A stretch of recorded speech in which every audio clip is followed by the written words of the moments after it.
인생을 살다 보면 도저히 이해되지 않는 순간이 찾아오곤 합니다. 나는 왜 또 똑같은 실수를 반복하고 있을까? 분명히 나를 갉아먹는 사람이라는 걸 알면서도 새벽 2시에 온자니? 라는 카톡 하나에 마음이 무너지고 이미 끝난 관계라는 걸 알면서도 미련이라는 지옥에 스스로를 가둡니다. 직장 생활은 또 어떤가요? 일요일 밤마다 내일이야말로 사표 던진다며 이직 사이트를 뒤적거리지만 막상 월요일 아침 상사의 김대리 어제 그 보고서 어떻게 됐어? 라는 말 한마디에 영혼 없이 네, 지금 바로 수정하겠습니다 라고 대답하고 있는 스스로를 발견하죠. 우리는 이런 자신을 보며 자책합니다. 난 의지가 왜 이리 약할까? 하지만 여러분, 이건 여러분의 성격 탓이 아닙니다. 여러분의 뇌 속에 설치된 낡고 치명적인 생존 알고리즘에 심각한 버그가 생겼기 때문입니다. 오늘 우리가 함께 살펴볼 이 알고리즘의 버그를 이해하고 나면 여러분은 스스로에게 이런 질문을 던지게 될 겁니다. 나는 지금 내 인생을 살고 있는가? 아니면 내 뇌의 버그가 시키는 대로 살고 있는가? 함께 그 버그의 정체를 하나씩 파헤쳐 보죠. 첫 번째 버그는 나쁜 관계를 끝내지 못하게 방해하는 투자 모델 버그입니다. 심리학자 캐럴 루스 볼트는 커플들이 언제 헤어지는지 알아내기 위해 아주 특별한 실험을 했습니다. 수백 쌍의 연인을 모아놓고 그들의 연애를 마치 기업의 재무제표처럼 수치로 적게 한 것이죠.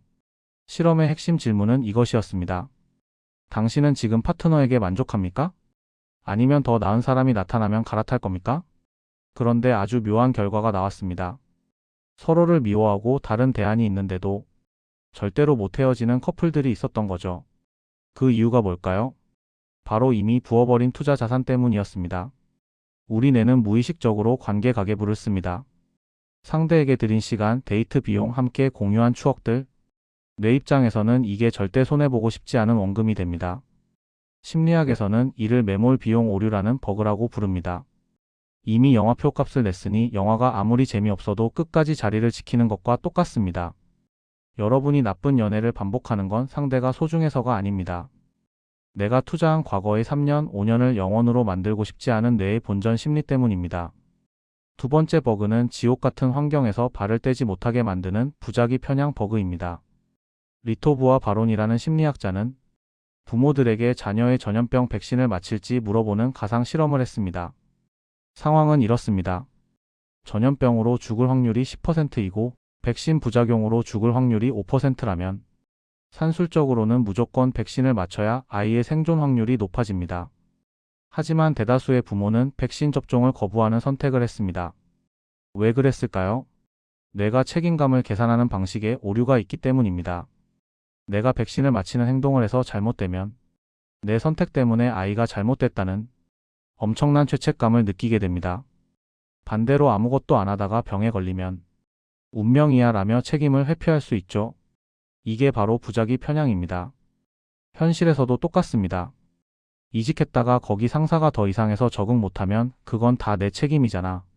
이런 공포 때문에 뇌는 내 선택에 의한 실패보다 상황에 의한 불행을 선택하는 버그를 반복합니다. 여러분은 지금 소나기를 피해 뛰다가 넘어지는 게 무서워서 가랑비에 온몸이 젖어 폐렴에 걸리는 길을 선택하고 있지는 않나요? 세 번째 버그는 가장 치명적인 학습된 무기력 버그입니다. 마틴 셀리그먼의 유명한 실험을 들어보셨나요? 개들을 두 그룹으로 나누어 전기 충격을 주는 실험이었습니다. 어그룹 개들은 코로 스위치를 누르면 전기 충격을 멈출 수 있었고 B그룹 개들은 무슨 짓을 해도 충격이 절대로 멈추지 않았습니다.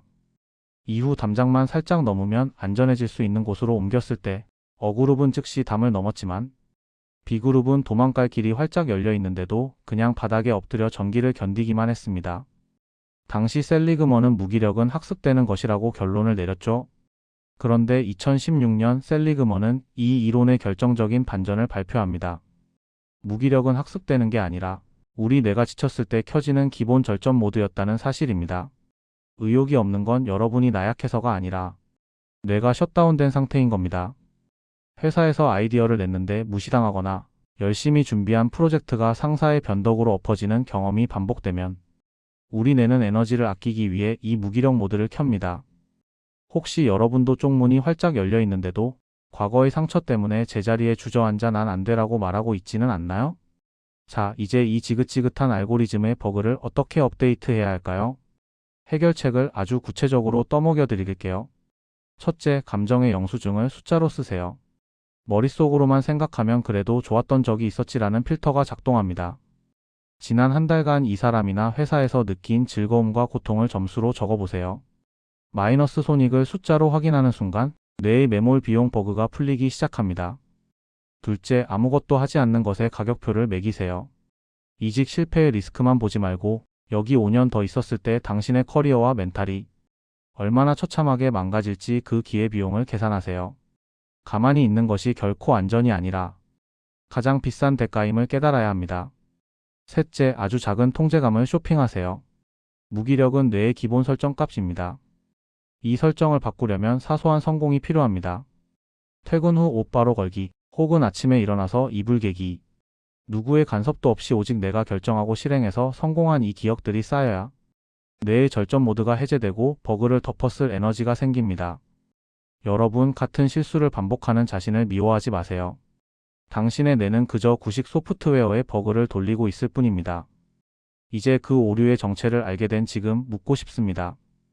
여러분은 언제까지 이 낡은 버그가 시키는 대로 불행한 선택을 반복하실 건가요? 지금 당장 이 버그를 삭제하고 당신의 진짜 인생을 다시 시작하고 싶지 않으신가요? 여러분이 오늘 당장 삭제하고 싶은 인생의 버그는 무엇인가요? 댓글로 여러분의 결심을 들려주세요. 그 작은 기록이 뇌의 업데이트를 시작하는 첫 신호가 될 것입니다. 여러분의 새로운 알고리즘이 희망으로 가득 차기를 진심으로 응원합니다.